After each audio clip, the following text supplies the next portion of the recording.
employers, they know that you are new graduates. So they really don't expect you to have incredible job experience.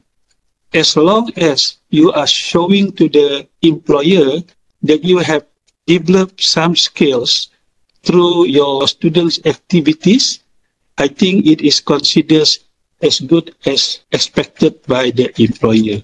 So remember, when you write application, unsolicited letter, covering letter, for example, please make sure that you gain some experience during your university years. And if you have part-time job while studying, that could be another advantage to you. And also, one more thing is your internship. Your internship will be the higher consideration as a replacement for your working experience. These are some of the experience related to work experience that you can include in your cover letter.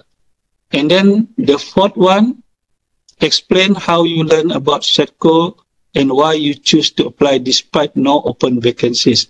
So for number 4, yeah, it could be on the first paragraph, or in the second paragraph, or in the third paragraph. It's okay, as long as you insert a paragraph why you apply to SETCO, even though SETCO did not do the job advertisement.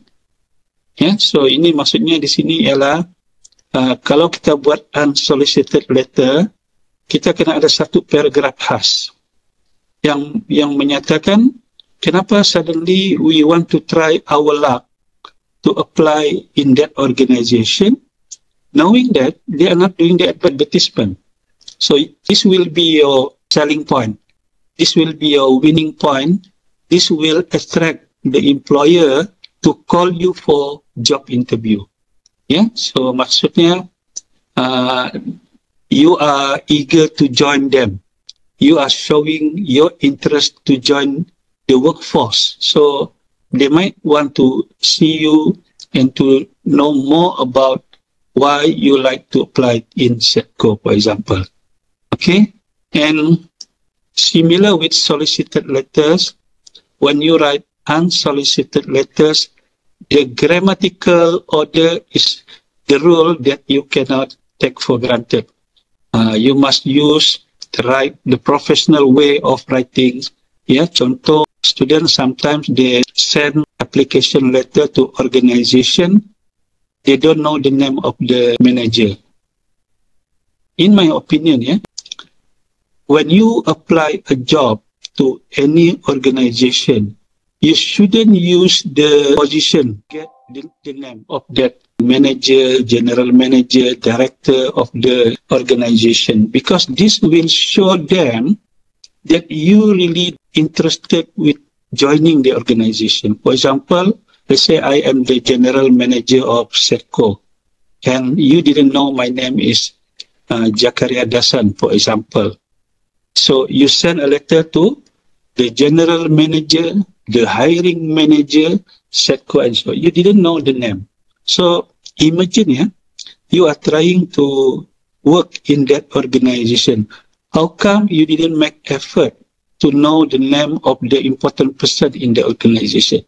And nowadays, it's not difficult to get the name of the person in charge of organization. Yeah, you can find from Facebook, from social media, from LinkedIn, from other online search engine, yeah? And immediately you will know the name of the person. Worst come to worst, you look at the human resource department, because this is the department normally do the job advertisement. For example, in the case of university, our university, UMS, the person in charge on recruiting is registrar, pendaftar. So immediately we go to the website, get the name of the registrar, who is Luqman Anwar Reza, the name, for example. So the application letter or the cover letter will look very attractive to the employer, because you really get the name of their boss, the person in charge. Yeah, not necessarily the CEO, because the letter normally don't go directly to the CEO. Yang penting ialah kena dapatkan nama orang. Jangan hantar kepada pengurus besar, kepada pengurus, tapi tiada nama. Yeah? So this is real case, real tips for student when you apply for a job. Yeah?